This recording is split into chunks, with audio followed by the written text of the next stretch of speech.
Hello everyone, welcome back to the Plunder Den. In this week's episode, we're going to be doing an unboxing of FirelockGames Blood&Crowns.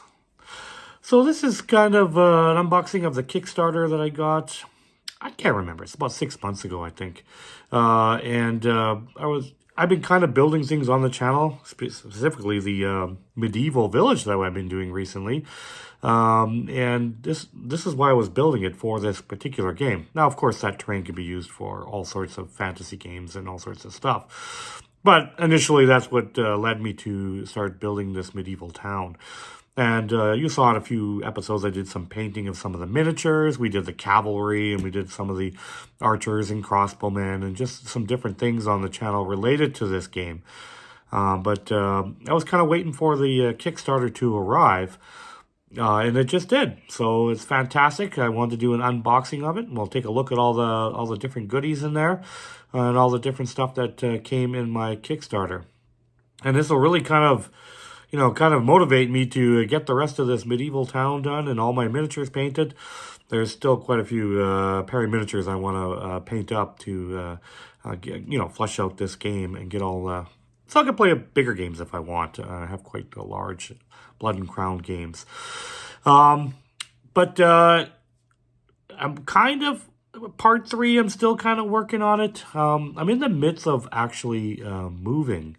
And I kind of mentioned this... kind of on my year-ending episode this past year, that the Plunder Den's moving. So I'm moving to a larger space, so I'll have a lot more space for more miniatures and more terrain and more game sets. And I'd be in a space I could probably get a couple of game tables in there and even run tournaments in the Plunder Den. So I kind of really wanted to...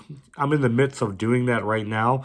So there'll probably be one more episode before I move.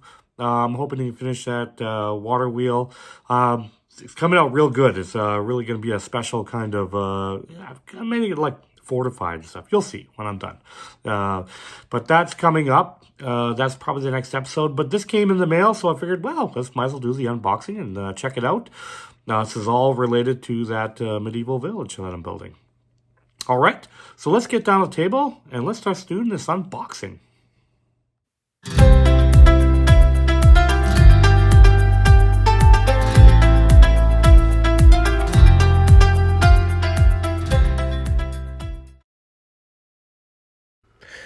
Okay, so let's get my trusty hobby knife and let's get this box open.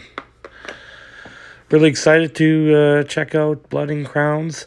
I know I had some PDF copies already, so I've kind of gone through it already, but I always like a physical copy. So I was really looking forward to getting all the tokens and the cards, and I got some of the miniatures. I don't have a 3D printer, but they did offer to get some of the legendary commanders printed for you, which I went for, so I could have them ready-made, and I could just paint them up and have them ready to go for the game. All right, so we'll take a look at some of those first. We got here, this is Edward the Black Prince, which is awesome, for my English faction. And I think it's just a 3D printed, looks like miniature. But it is in pretty good shape. I've been gluing them all to the regular standard base, so it looks like you got 2 choices there, which is awesome. Just in case you want to base them up a little more interesting, you can put a lot more things on there. They got a bigger base. So this one is, I think it's Pedro de Castile. This is for the Spanish faction. So we got him to put together.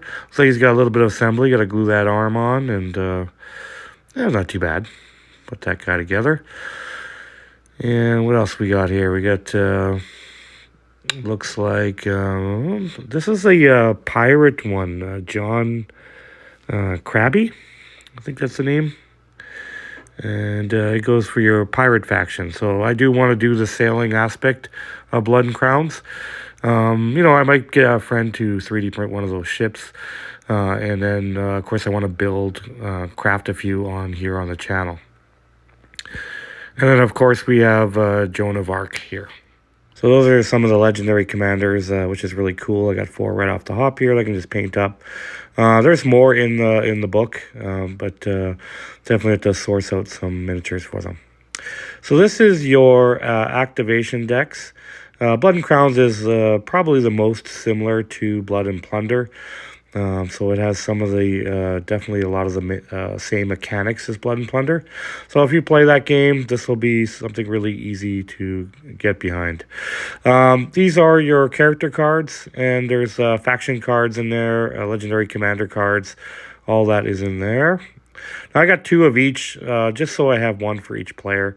I kind of doubled up everything, so I have 1 for every player. Let me just get the receipt out of there. I always forget to pull that receipt out of there. There we go. It's out of there. So this top one should be the tokens, I believe. Let's just put the book back in the box here. And these are the tokens for your game. Now, if you're a player of Blood and Plunder, they had dice that did the similar thing. They don't kind of necessarily work like your standard 10-sided dice will, but these are more specific for Blood and Crowns. So it's important to get these tokens. Of course, you got the turning gauge because there is a sailing aspect of this game. And then, of course, the rule set, the book itself, which is fantastic. I've already seen some other people's unboxing videos and other stuff for this. It does look amazing, but it's nice to have it in my hands right now. And we're going to go through these things a little more in depth now. Take a peek-see inside the boxes. Now, okay, so I don't struggle with this one, but bear with me. I struggle a little bit getting these plastics off here, which is good. They're tightly sealed. But yeah, I have a bit of issue getting through some of these. All right, so we're gonna look at the character cards first, and we're just gonna briefly kind of go through them. It has the character cards. It has unit cards, so all the different types of units you can have in the game, and then there's cards for the different factions. So you look at these are kind of faction cards here. English Army. And there's ones for the generic commanders, if you just want like a noble, or they have different, you don't necessarily have to have a legendary commander at the head of your force. You can have other more common leaders. So there's information on that, stats on that. See, there's some of the legendary commanders in there. I don't have a legendary commander for Scotland, so I'm gonna have to get something to represent maybe Robert the Bruce, which is cool. He's one of the ones you can get. And then we're getting to some actual, there's, that's what I mentioned, noble, magnet, and there's some of the units, men-at-arms. We got veteran men-at-arms, similar to Blood and Plunder, right? They had unit cards in there, and it just has all your stats for them. I like having cards in the table. It's just a little easier to play instead of rifling through the book all the time. I like to have it just sitting on the game table. It's just easier to read. And of course, I got 2 sets, so I have a set for the opposing player and myself. And then you could play with multiple players. You have all the different factions and stuff in here. So now I didn't look at the back, so I was just showing you the fronts. But on the back, there's certain traits and specific things about them, each units or each faction or each legendary commander. The stats are on the back, and these are kind of special abilities that are on the back.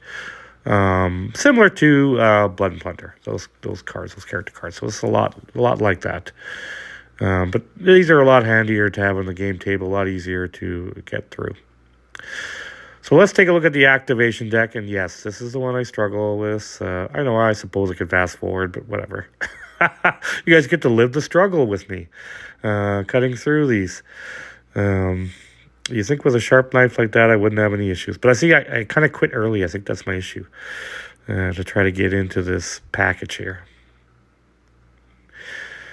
But yeah, while I'm fiddling here, trying to get in here, this activation deck, again, is very similar to Blood and Plunder. It has, you can use a standard deck of cards, and these kind of look like a standard deck of cards because Blood and Crowns has right facings that you would find on a standard deck.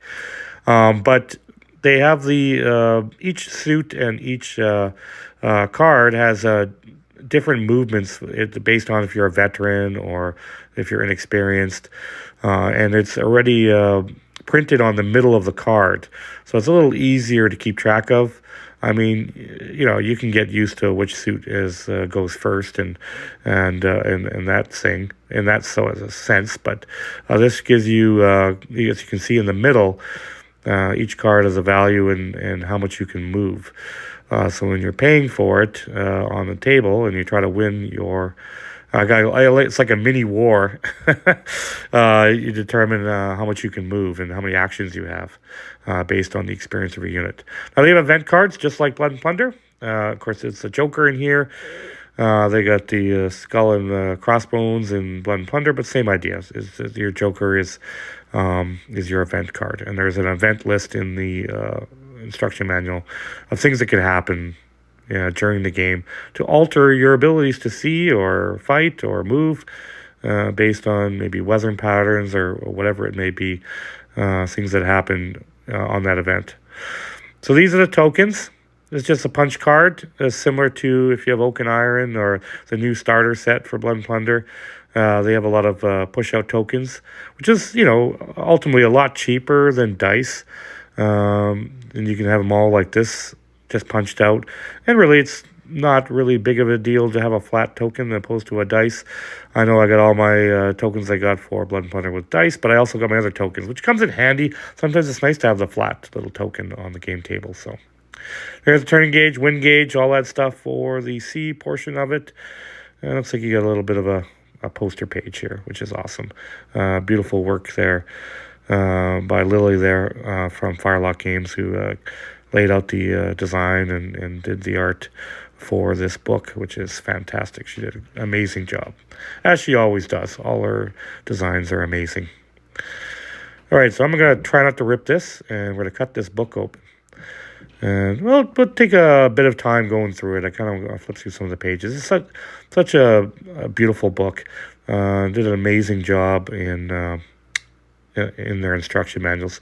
I like all of FirelockGames instruction manuals. They're all, I would say, pretty. They're really nice. Well laid out. They look very authentic. They give you kind of a feel of the time. And this looks like kind of like with the trim and pattern, it looks like one of those old manifests or from that time period. So you open it up, you got some maps of the time period.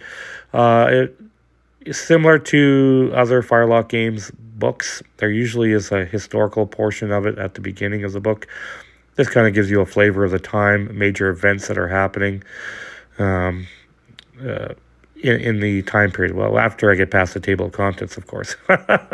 There we go, introduction. That kind of gives you an introduction of the entire game, but then it goes through a historical timeline. It's even got some of these historical pictures in here, which is kind of really adds to it as well. So some of the tapestries and stuff, the paintings on them, which really is really just adds to the book. So it looks like a manuscript or something from the past. It's really, really neat. There's Jonah Arc. So that's pretty much the history portion of it. Game essentials. So if you own Blood and Plunder or a lot of the Blood series books, they would have a section dedicated to what you need to play the game. So it kind of talks about the markers and dice. Really, you just need the dice in the book, and a standard deck of cards probably would be the minimum you would need. But it's nice to have the tokens and the other things. That makes it a lot easier to play the game. I love that they have some of the Perry miniatures and other miniature companies and some terrain on here. Of course, I really like those in the photos. I like those kind of style photos they have in there anyways. So these are some of the basic rules that we're going through, some of the actions that you can take. There's fighting actions. Again, they have the diagrams like their other instructions explaining to exactly what that looks like. Terrain, my absolute favorite section, which I've been building already, lots of terrain, that medieval village, to help us out with this. But this kind of gives you all the rules for terrain laid out in here in this section. About line of sight and what different things are, what kind of cover they're considered, and special rules for terrain in general. So it looks like we got here some of the units different types of units you can have, armor, equipment. These are, you got bow, crossbowmen, spearmen, all the men-at-arms, all the different types of units that you can have in the game. Assembling a company, so essentially assembling your force.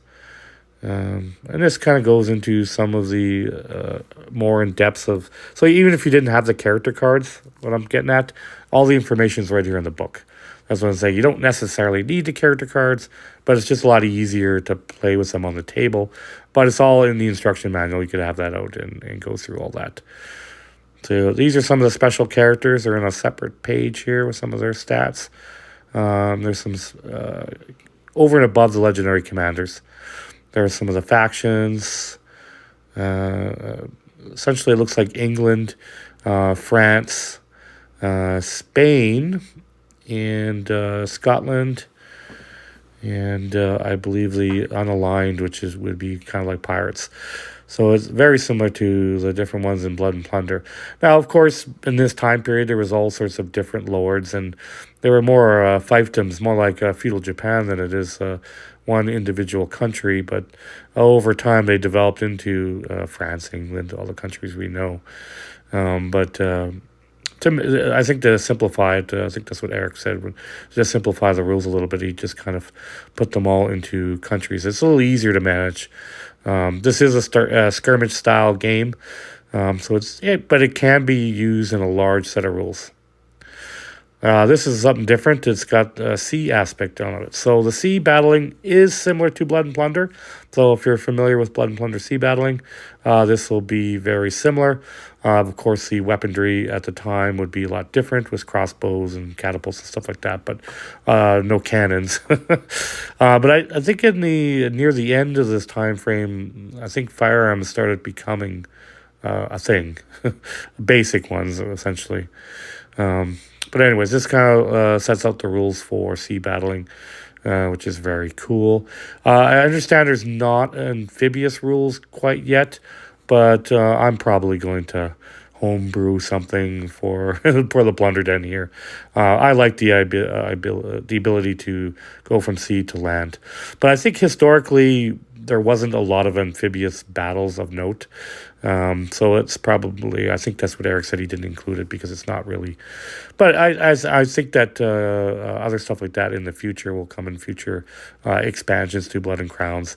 Some amphibious basic rules and sieging rules. I think there's no castle siege rules in here and stuff like that in future projects. All right, so let's move on from the book, which was fantastic, by the way. I got off on a tangent. Let's look at Jonah Arc. I kind of glued them to their stand, and I just figured I'd just show you a little closer what they look like. And here's the Castile here, Pedro, the Spanish commander. He's got kind of like a scimitar, kind of like a curved sword, more than a regular standard sword. But he's really cool. He's got a really awesome shield. There's a lot of decorations on it, so he's going to be a lot of fun to paint up. And then we got our pirate commander here, John Crabby. Looks like he's just got a polearm kind of weapon. And he looks really cool, too. And then this guy, he's kind of large. Edward the Black Prince. But he looks cool. He actually looks like he could be Richard the Lionheart too. He's got kind of a look to him about him, but I like he's got a big cape and stuff. He's going to be a heck of a lot of fun to paint as well.